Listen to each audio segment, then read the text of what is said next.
ચાણસ્મા મામલતદારનો વિદાય સમારંભ યોજાયો। ચાણસ્મા મામલતદાર કચેરી ખાતે 2 મહિના સુધી ફરજ બજાવી વય મર્યાદા પૂર્ણ થતા તેમનો વિદાય સમારંભ મામલતદાર કચેરીના હોલમાં યોજાયો હતો, જ્યાં મામલતદાર કચેરી સ્ટાફ સહિત આગેવાનો ઉપસ્થિત રહી મામલતદારને વિદાય અપાઈ હતી। ચાણસ્મા મામલતદાર કચેરી ખાતે ફરજ બજાવી વય મર્યાદા પૂર્ણ થતા મામલતદાર A.N. પ્રજાપતિનો વિદાય સમારંભ યોજાયો હતો, જ્યાં મામલતદાર કચેરીના સ્ટાફ દ્વારા શ્રીફળ અને સાકર આપી વિદાય આપી હતી। તેમજ ઉપસ્થિત સ્ટાફ સહિતના લોકો દ્વારા વિવિધ મોમેન્ટો આપી નિવૃત્ત જીવનની શુભકામનાઓ પાઠવી હતી। આ પ્રસંગે ચાણસ્મા મામલતદાર કચેરી સ્ટાફ સહિત આગેવાનો અને મામલતદારનો પરિવાર હાજર રહ્યો હતો। પ્રવીણભાઈ સથવારા, પાટણ એક્સપ્રેસ, ચાણસ્મા।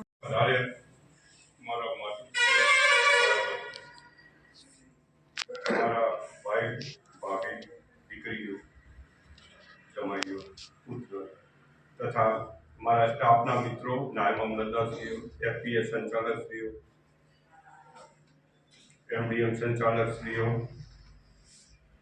तथा બધા પત્રકાર મિત્રો, હું અહીંયા 5/11/2024 રોજ હાજર થયો।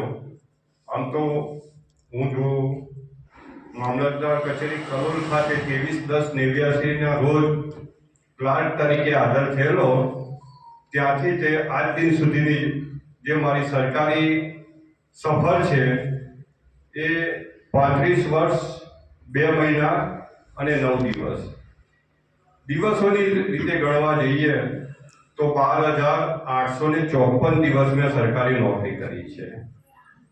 અહીંયા આવ્યો ત્યારે સમય ઓછો હતો, દિવસ 57 જ હતા મારી પાસે કામ કરવાના, અને એક અભિયાન તરીકે ચાલુ હતું E-KYC, અને મેં કર્યું હોય તો E-KYC જ કર્યું છે। હું આવ્યો ત્યારે લગભગ 35% આસપાસ હતું ટોટલ, અત્યારે લગભગ 69-70 આસપાસ થઈ ગયું છે।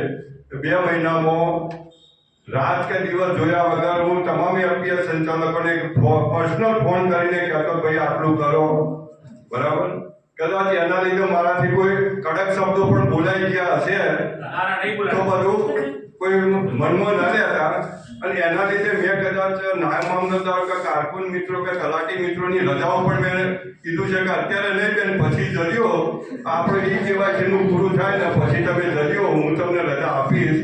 એટલે ઘણા મિત્રોને એમ જ થશે કે સાહેબ તો રજાએ સિયાને નહીં મંજૂર કરતા,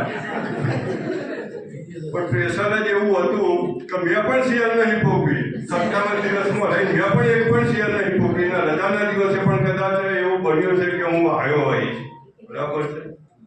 પણ જે અહીંયા 57 દિવસની જે મને મામલતદારી કરવા મળી અને જે સ્ટાફે મને ખૂબ સાથ સહકાર આપ્યો એ બદલ હું તમામનો ઋણી છું, આભારી છું। જય હિન્દ, જય ભારત। A.N. પ્રજાપતિ સાહેબના ભય નિવૃત્તિ પ્રસંગે અત્રે ઉપસ્થિત મામલતદાર કચેરીના તમામ સ્ટાફ, FPS મિત્રો, MDM મિત્રો, પત્રકાર મિત્રો તથા સાહેબના પરિવારના તમામ સભ્યોને અત્રે આવકારું છું।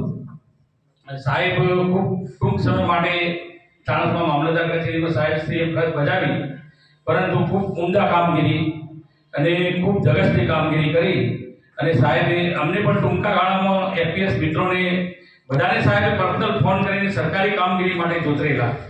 E-KYC ની કામગીરી ખાસ તો સાહેબ અમને યાદ રહેશે આપની કે રાત્રે પણ સાહેબ ફોન કરે કે દિનેશભાઈ આજે સોનો ટાર્ગેટ પૂરો કરો। એટલે સાહેબની કામ કરવાની પદ્ધતિ, સાહેબની આ પ્રામાણિકતાથી કામ અને ખૂબ ધગશથી કામ લેવાની એમની જે પદ્ધતિ હતી અમને ખૂબ ગમી, અને અમને પણ સાહેબે અમારો E-KYC નું કામગીરી હતી એમાં ખૂબ સહકાર આપી, અને અમે પણ લગભગ 60% આરે પહોંચાડ્યા છે। એ બદલ સાહેબનો હું ખૂબ આભાર માનું છું।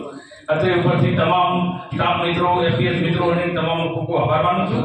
અસ્તુ ભારત માતા કી જય। આજે આપણે માનનીય અશોકભાઈ પ્રજાપતિ સાહેબના વિદાય સમારંભમાં ઉપસ્થિત થયા છીએ। સાહેબ આજે વિદાય લઈ રહ્યા છે, તો 2 મહિનાના ગાળામાં સાહેબનો શ્વાસ કેટલી ફેરાય છે આપણે દેખાઈ રહી છે।